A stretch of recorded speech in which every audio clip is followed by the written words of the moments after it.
Ready? Start. The additional sessions Judge 3 Hardoi Wide, his judgment dated September 5, 1990, acquitted A3 as the prosecution was not able to establish any case against her. However, on the basis of the prosecution evidence, the additional sessions Judge 3 held that the prosecutrix was about 17 years of age at the time of occurrence of crime and found A1 guilty under sections 363, 366, 368 and 376 IPC and sentenced him to undergo 7 years rigorous imprisonment under section 376 IPC and the different sentences for other offences which were ordered to run concurrently. A1 challenged the judgment passed by the additional sessions Judge 3 Hardoi before the Allahabad High Court Lucknow bench Lucknow. The High Court, vide its judgment dated March 11, 2003, reversed the judgment of the trial court and acquitted A1. While acquitting A1, the High Court gave 3 reasons, namely kidnapping took place on September 19, 1989, whereas the report of the occurrence was lodged after 10 days and there was no reasonable and plausible explanation as to why the report could not be lodged promptly and why it had been delayed for 10 days. According to medical evidence, the prosecutrix was found to be 17 years of age and she could be even of 19 years of age at the time of occurrence and no internal or external injury was found on her body and she was habitual to sexual intercourse.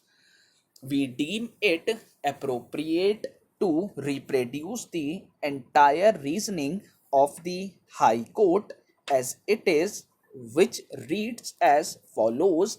It has been submitted by the learned counsel for the appellant that according to the prosecution, alleged kidnapping took place on 19th September 1989, whereas the report of the occurrence was lodged after 10 days. There was no reasonable and plausible explanation forthcoming from the side of the prosecution as to why, after alleged kidnapping of a minor girl, a report could not be lodged promptly and why it has been delayed for 10 days.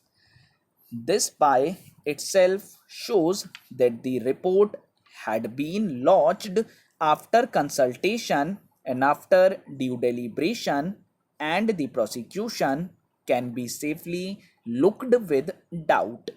I fully agree with the contention of the learned counsel for the appellant, and furthermore, according to medical evidence on record, girl in question was found 17 years of age and she could be even 19 years of age at the time of alleged occurrence.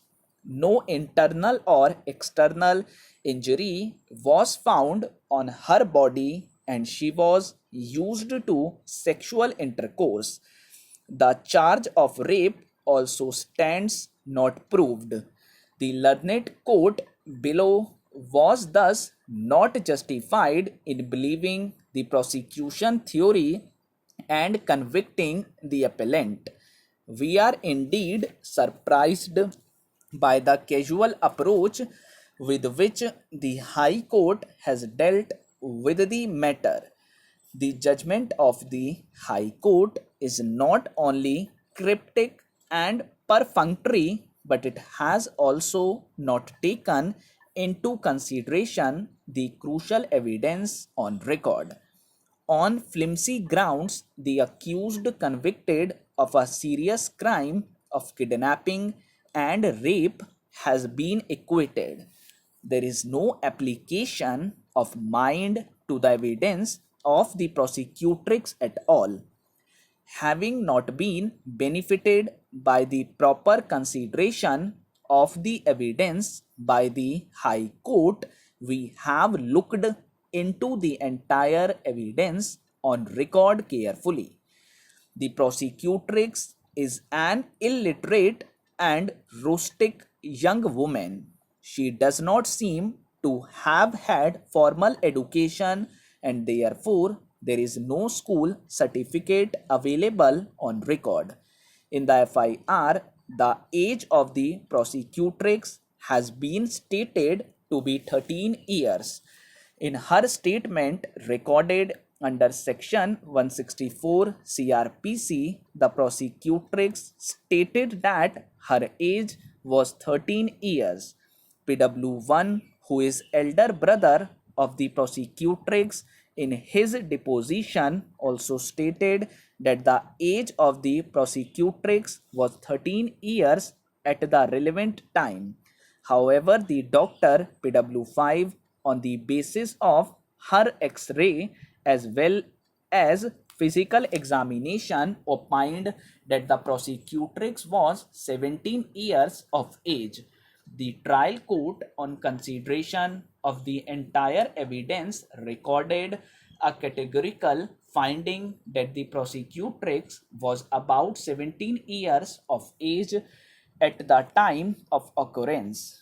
This is what the trial court said. According to the complainant, Ramphal, PW2 was aged 13 years at the time of the occurrence, but during the cross-examination, the complainant has stated in para 7 of her cross-examination that he was aged about 24 years and PW2 was younger to him by 8-9 years. Thus, the age of the prosecutrix, according to the statement of the complainant, comes to 16 years.